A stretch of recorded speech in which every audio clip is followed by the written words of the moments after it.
Bharatiya Janata party की दूसरी list आ गई, लेकिन इस दूसरी लिस्ट के बाद कार्यकर्ताओं में थोड़ी सी नाराजगी भी आई, थोड़े डिसअपॉइंटमेंट्स देखने को मिल रहे हैं। लेकिन सबसे बड़ा फैक्टर ये रहा कि 64 कैंडिडेट की लिस्ट में 43 फर्स्ट टाइमर्स हैं और 34 यूथ के चेहरे हैं। क्यों भारतीय जनता पार्टी ने इस बार यूथ पे अपना दांव खेलना सही समझा और इसके पीछे की गणित क्या है, इसके पीछे का कैलकुलेशन क्या है, आज हम इसी चीज का विश्लेषण करेंगे अपने इस एपिसोड में। नमस्कार, जय जौहर, आप सभी का स्वागत है छत्तीसगढ़ राउंडअप में। मेरा नाम है सुमी राजप्पन और आज मैं आपके सामने लेके आई हूं इसी बात का विश्लेषण कि भारतीय जनता पार्टी की लिस्ट तो बाहर आ गई, लेकिन अब क्या चांसेस हैं, कितने चांसेस हैं भारतीय जनता पार्टी के पास कि वो अब 2023 के चुनावों में अपनी सत्ता हासिल कर लेंगे। हमारे साथ प्रदीप पंडित जी जुड़ रहे हैं इस विश्लेषण को और भी अच्छे से करने के लिए। 4 दशकों के ये पत्रकार है, मैं समझती हूं ऐसे तजुर्बे के साथ जब एनालिसिस होगा तो पते की बात ही निकलेगी। सर, आपका बहुत बहुत स्वागत है छत्तीसगढ़ राउंडअप पर।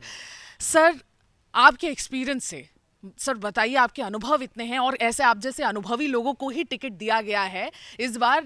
कई अनुभवी चेहरे भी हैं, लेकिन 43 न्यू फेसेस है sir, first timers. Bharatiya Janata party ने इतना बड़ा दाव सर यंग फेसेस पे क्यों खेला इस बारी? 64 में 43 मेजॉरिटी फेसेस जो हैं इस बार फर्स्ट टाइमर्स है। आपको लगता है कि रिस्क है या आपको लगता है कि सही एक दाव खेल गया है? आप इसे ऐसे देखें कि हर वो दल जो अपनी वैचारिक प्रतिबद्धता के प्रति बहुत निष्ठा रखता है, उसने सदैव नए लोगों को अवसर दिए हैं। जी। भारतीय जनता पार्टी जहाँ से वैचारिक संबल पाती है, यानी जिसे वो संघीय अनुष्ठान कहते हैं, उनकी तो मान्यता ही है कि हम नए से नए चेहरों को अपने पास लाएं और उन्हें अवसर दें। जी। इसकी एक वजह तो बिल्कुल यह होती है कि वे बहुत कुछ करने की तमन्ना भी लिए होते हैं, उनके पास अपने सपने होते हैं, वो एक नया आकाश छूना भी चाहते हैं। तो ऐसे में वो नए लोगों को प्रेरित भी करते हैं, इंस्पायर करते हैं कि वे आएँ और नया कुछ काम करके दिखाएं। इसलिए ये बहुत अच्छा भी है।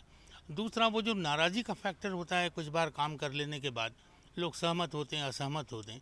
अब तो असहमति और नाराज़गी दो अलग अलग बातें नहीं रही, इसलिए अब वो जो पहले लोग काम कर चुके होते हैं उनके प्रति जो नाराज़गी होती है वो नए चेहरों के प्रति नहीं होती। तो मुझे लगता है उन्होंने कोई सट्टा नहीं खेला, बल्कि एक बहुत अच्छा खेल उन्होंने खड़ा किया, ताकि राजनीतिक रूप से वे दूसरों से लीड ले सकें। जी सर, आपने कहा कि नाराजगी वाली जो बात रहती है, नए चेहरों के लिए ऐसी कोई नाराजगी नहीं रहती। आपको लगता है भारतीय जनता पार्टी ने कहीं ना कहीं एक मास्टर स्ट्रोक भी खेला है?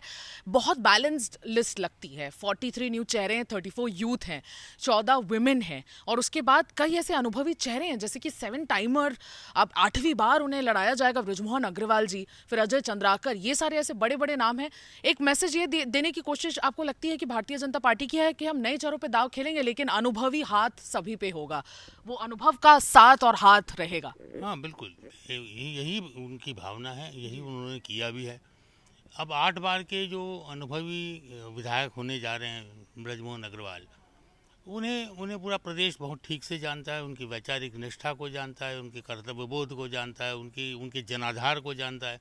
तो लिहाजा ये बहुत ज़रूरी था कि ऐसे कुछ नाम और जो इनके पास जनाधार भी हो, जिन्हें लोग जानते भी हों, जो भाजपा का चेहरा भी रह सके हों, उनके साथ उन्होंने संतुलन बनाने की कोशिश की और मुझे लगता है बहुत अच्छा संतुलन है।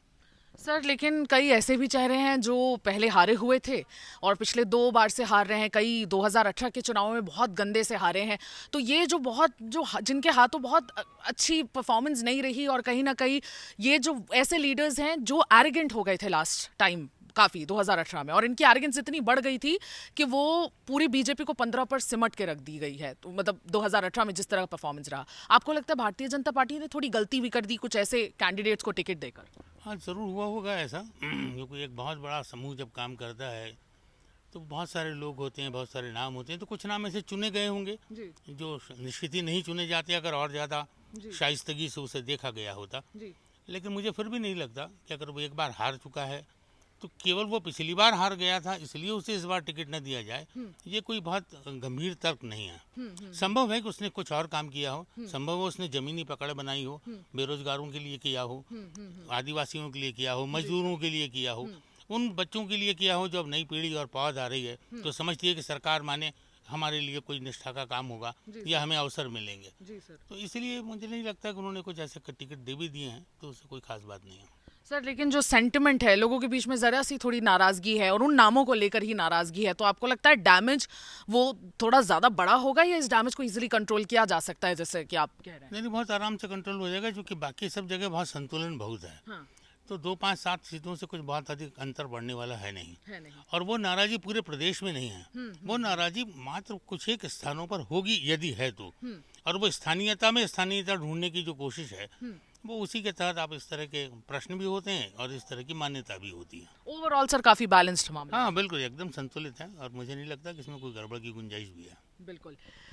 बीजेपी के इस लिस्ट में कोई चीज होना हो, बहुत बहुत प्यारा सा इक्विलिब्रियम है, बहुत संतुलित ये है, जैसे कि मैंने कहा और प्रदीप जी ने भी हामी भरी कि ये ऐसी लिस्ट है जिसमें नए चेहरों को आगे किया गया है, लेकिन अनुभवी रिसोर्सेज के साथ उनके एक्सपीरियंस का इस पर बहुत असर रहेगा। अनुभवी कई ऐसे चेहरे हैं जिनके अनुभव पे भी ये चुनाव लड़ा जाएगा और देखना ये होगा कि इस बार 2018 की तरह इस बार क्या भारतीय जनता पार्टी 15 सीटों पर सिमटती है या मैजिक नंबर के बहुत ही करीब आ जाती है। ये देखना अपने आप में बहुत खास होगा। मैं सुमी राजप्पन, आज के लिए बस इतना ही। वीडियो जर्नलिस्ट राघवेंद्र पांडे के साथ विदा लेती हूं, तब तक के देखते रहिए छत्तीसगढ़ तक। नमस्कार, जय जौहर।